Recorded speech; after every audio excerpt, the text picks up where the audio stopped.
बात सिर्फ उस्मान डार साहब की नहीं है। उस्मान डार का तो मामला क्लियर है कि एक शख्स वाइब हो और उसके अहले खाना उसकी वालदा फरियाद कर रही हो चीफ जस्टिस से कि हमें नहीं पता हमारा बेटा कहाँ है, और फिर अचानक वो नमूदार हो इस हाल में कि वो अपने सियासी लीडर के खिलाफ इल्ज़ामात आयद कर रहा हो, और उस पर मुस्तदाद ये कि जो उसका सियासी लीडर है यानी इमरान खान वो भी जेल में पड़ा हो और पूरे मुल्क में उस पर 200 मुकदमे कायम हो।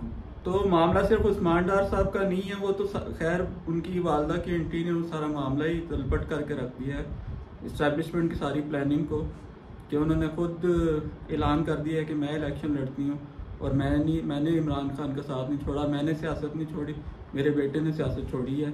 और उसका ये कहना है कि जो कुछ वो कह रहा है वो गन पॉइंट पे कह रहा है, और ये सब जानते हैं, अगर कोई नहीं मानता तो ये अलग बात है। लेकिन क्या ये मामला सिर्फ उस्मान डार साहब का है? आप पीछे चले जाएं, आप पिछले 1.5 साल का आप उठा कर देखें तो इमरान खान साहब खुद जो ताकतवर तरीन शख्सियत है मुल्क की, उन पर 200 मुकदमे कायम है और वो जेल में पड़े हैं। उनके बाद आजम स्वाति साहब जो सेनेटर थे उनको पकड़ा गया, उनके कपड़े उतारे गए, उनकी बेगम साहिबा के साथ उनकी एक वीडियो सामने लाई गई। और कौन सी वो ताकत है जो एक सेनेटर को, जबकि वो सेनेटर हो, क्या पुलिस में इतनी जुर्रत है कि वो एक हाजिर सर्विस सेनेटर को के खिलाफ ये इकदाम कर सके? उसके बाद आप देखते जाएं, शहबाज गिल जब सबसे पहले बल्कि गिरफ्तार हुआ तो उसके ऊपर जिनसी तशद्दुद किया गया। इमरान खान ने कहा कि डर्टी हैरी तुम बताओ क्या देखना चाहते हो, हर शख्स के तुम कपड़े उतार रहे हो, बहुत सारा मामला आपके सामने है। उसके बाद मुल्की तारीख में पहली बार खवातीन को जेलों में डाला गया, कई महीनों से खवातीन कैद हैं, मर्दों ने उठाकर उन्हें गाड़ियों में फेंका। वो कौन से इलाका जिसमें मोहित पीरज़ादा, अरशद शरीफ और कई साफियों को मुल्क छोड़कर दरबदर की ठोकरें खाना पड़ी? कि वो कौन सी कुव्वत थी जिसने अरशद शरीफ के खिलाफ और इमरान रियाज खान के खिलाफ पूरे मुल्क में मुकदमे कायम किए, जिसकी वजह से अरशद शरीफ को मुल्क छोड़ना पड़ा और इमरान रियाज खान की सूरत-ए-हाल हमारे सामने। यहाँ मैं एक और बड़ी इंटरेस्टिंग बात का जिक्र करना चाहूँगा कि आपने देखा है कि उस्मान डार को इस अंदाज में सामने लाया गया है कि वो बड़ी हंसी खुशी भागता हुआ आके एंकर के पास इमरान खान के खिलाफ बयानात देने शुरू करता है, ऐसे इन हालात में कि मेरे ऊपर कोई जबर नहीं है, कोई दबाव नहीं है और मेरे ज़मीन ने मुझे जगा दी है और मैं ये बातें कहना चाहता हूँ। लेकिन एक वो अंदाज़ है और दूसरा अंदाज़ है आपके सामने इमरान रियाज खान का। क्या उन्हें रिहा करते हुए उनकी शेप नहीं बनाई जा सकती थी या उनके बाल कलर नहीं किए जा सकते थे? तो एक तरफ से खौफो हरास दिखाया जा रहा है और दूसरी तरफ से ये सूरत-ए-हाल समझ लाई जा रही है कि इनकी पार्टी के लीडर अपनी मर्जी से 1.5 साल के बाद अचानक उनके ज़मीर जागना शुरू हुए हैं।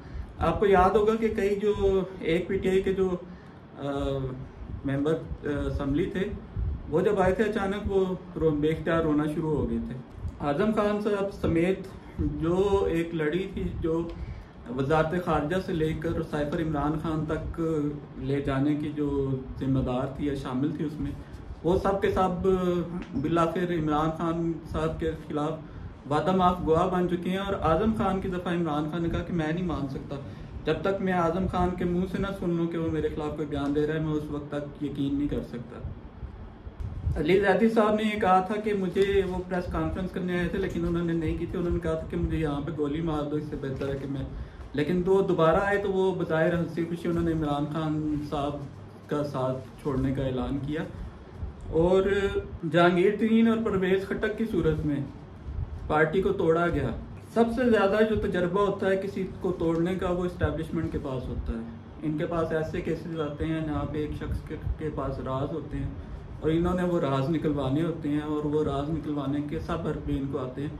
खुद इमरान खान साहब जब जेल में गए तो वहाँ पे इंतहाई तेज़ रोशनी का बल्ब लगाया गया था, उसकी हालत कमरे की इंतहाई खस्ता थी, वहाँ पे उसकी बारिश हो तो छत टपकती थी और वो छोटा सा एक सेल था जिसमें चलना फिरना मुमकिन नहीं था, यानी इंसान लेटता है या बैठता है तो उसको, खड़ा होता है तो उसका सारा तो छत को लग रहा होता है, ये लेटता है तो उसकी टांगें दीवार को लग रही होती हैं। तो ये सब कुछ क्या है, बेसिकली तोड़ने के तरीके हैं।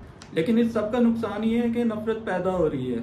अगर एक हल्के में इलेक्शन होता है तो उसको मैनेज करना आसान होता है, लेकिन एक हल्के में इलेक्शन होता है गिलगित के और तहरीक इंसाफ जीत जाती है, तो पूरे मुल्क में क्या होगा। अल्लाह ताला इस्टेब्लिशमेंट की तमाम ख्वाहिशात पूरी नहीं करता, ना तमाम ख्वाहिशात किसी की पूरी होती हैं। इस्टेब्लिशमेंट का अगर का माना जाता तो आज भी मुल्क में काफिले की हुकूमत होती है और मुशर्रफ का इक़्तिदार कभी ख़त्म ही ना होता। इस्टेब्लिशमेंट की मानी जाती है तो जज कभी बहाल ही ना होता।